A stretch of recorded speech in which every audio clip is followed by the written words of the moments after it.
अस्सलामुअलैकुम नाज़रीन इकरामी। आज की इस वीडियो में हम आपको बताएंगे घर में गरीबी आने की 10 बड़ी निशानियां। दोस्तों, हम लोग अक्सर अपने घरों में बहुत से ऐसे काम करते हैं जो हमारे घर से बरकत को खत्म करने के सबब बनते हैं। हमें उनके बारे में पता ही नहीं होता, और जो भी शख्स अपने घर में ये काम करता है वह शख्स तबाह और बर्बाद हो जाता है और उसके घर में बेबरकती आ जाती है और वह तंग दस्ती के दलदल में फंस जाता है। इसलिए आज की इस वीडियो में हम आपको इस्लामी तालीमात की रोशनी में 10 ऐसे कामों के बारे में बताने जा रहे हैं जो हमारे घर से बरकत को खत्म करने के सबब हैं। इसलिए इस वीडियो को आखिर तक जरूर देखें कि कहीं आपके घर में भी ऐसे काम तो नहीं हो रहे। इसलिए आपसे गुजारिश है कि आप इस वीडियो को पूरा देखें। तो चलिए वीडियो को शुरू करते हैं। नंबर 1, अंधेरे में खाना खाना। याद रहे, अंधेरे में खाना खाना शैतान का काम है। इसलिए इंसान को चाहिए कि वह रोशनी में खाना खाए, क्योंकि अंधेरे में खाना खाने से कोई ऐसी चीज खाने में गिर सकती है जो नुकसान का सबब बन सकती है। और ये न सिर्फ खाने वाले के लिए नुकसान का सबब बनती है, बल्कि घर में परेशानी आने का भी सबब बनती है। और याद रहे कि जिस घर में खाना जाया किया जाता है उस घर में परेशानी आती है और बरकत खत्म हो जाती है। नंबर 2, रात में झाड़ू देना। याद रहे, झाड़ू देना या कपड़े धोना ये दिन के काम होते हैं, रात के नहीं। अल्लाह पाक ने रात को सुकून के लिए पैदा किया है और दिन को काम करने के लिए बनाया है। इसलिए दिन के काम दिन में करने चाहिए और रात के काम रात में। दोस्तों, जब दिन के काम रात में और रात के काम दिन में किए जाएंगे तो घर में परेशानी आएगी।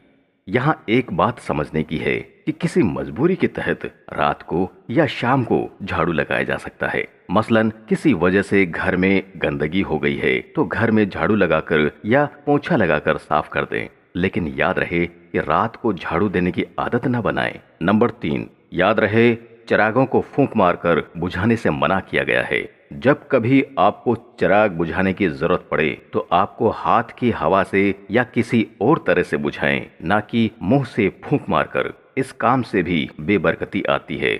नंबर 4, झूठ बोलना। याद रहे, जो शख्स बात बात पर झूठ बोलता है तो उस पर अल्लाह की लानत होती है, और जिस पर अल्लाह की लानत होती है तो उसके घर में रहमत के फरिश्ते नहीं आते। और दोस्तों, जिस घर में रहमत के फरिश्ते नहीं आते तो उसके घर में परेशानियां आती है और बरकत खत्म हो जाती है। नंबर 5, कब्रिस्तान में बातें करना और हंसना। याद रहे, कब्रिस्तान में जाकर दुनिया की बातें नहीं करनी चाहिए, बल्कि कब्रिस्तान में जाकर मुर्दों के लिए दुआएं करनी चाहिए और कब्र को देखकर उनसे नसीहत हासिल करनी चाहिए कि एक दिन हमें भी इस दुनिया को छोड़कर जाना है और इस कब्रिस्तान के किसी कोने में दफन हो जाना है।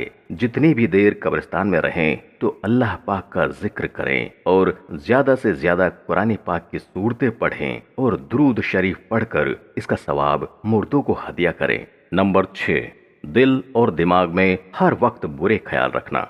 बुरे ख्याल आना इंसान के बस में नहीं है, लेकिन खुद से बुरी और गलत बातें सोचना और उनके ख्याल दिल और दिमाग में रखना दुरुस्त नहीं है। इसलिए ऐसी आदतों से इंसान को अपनी जान छुड़ानी चाहिए, और जब कभी अपने दिमाग में कोई बुरे ख्याल आए तो लाहौल पढ़ें, क्योंकि शैतान इससे भाग जाता है और बुरे ख्याल आना खत्म हो जाता है। नंबर 7, बगैर हाथ धोए खाना खाना।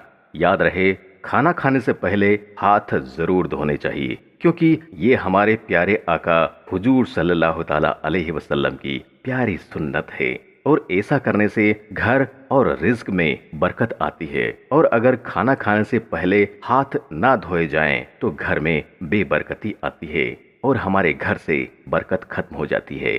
नंबर 8, माँ बाप को सताना। दोस्तों, इस्लाम ने हमें ये तालीम दी है कि जब तुम्हारे माँ बाप बुढ़ापे को पहुंच जाएं तो उनसे नरमी से बात करें और उनसे उफ तक ना करें, यानी उनको परेशान ना करें। और दोस्तों, जिन घरों में वालिदैन को सताया जाता है तो उस घर से बरकत उठ जाती है। इसलिए वालिदैन की खूब खिदमत करें। नंबर 9, मकड़ी के जाले यानी मकड़ी का घर में जाले छोड़ना। याद रहे, जिस घर में मकड़ी के जाले लगे होते हैं और सफाई का ख्याल नहीं रखा जाता है तो ऐसे घर में बरकत नहीं होती। इसलिए चाहिए कि घर में मकड़ी के जाले साफ किए जाएं।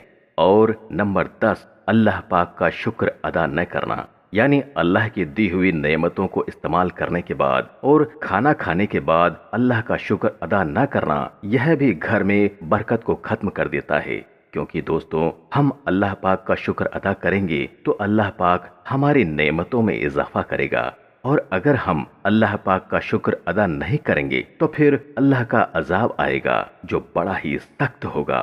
इसलिए ना शुक्राने से बचना चाहिए। अल्लाह ताला से दुआ है कि हम सबको इन तमाम कामों से बचने की तौफीक अता फरमाए। आमीन सुम्मा आमीन। वीडियो पसंद आई हो तो इस वीडियो को लाइक और हमारे चैनल को जरूर सब्सक्राइब कीजिए। फिर मिलेंगे अगली वीडियो में, तब तक के लिए अल्लाह हाफिज।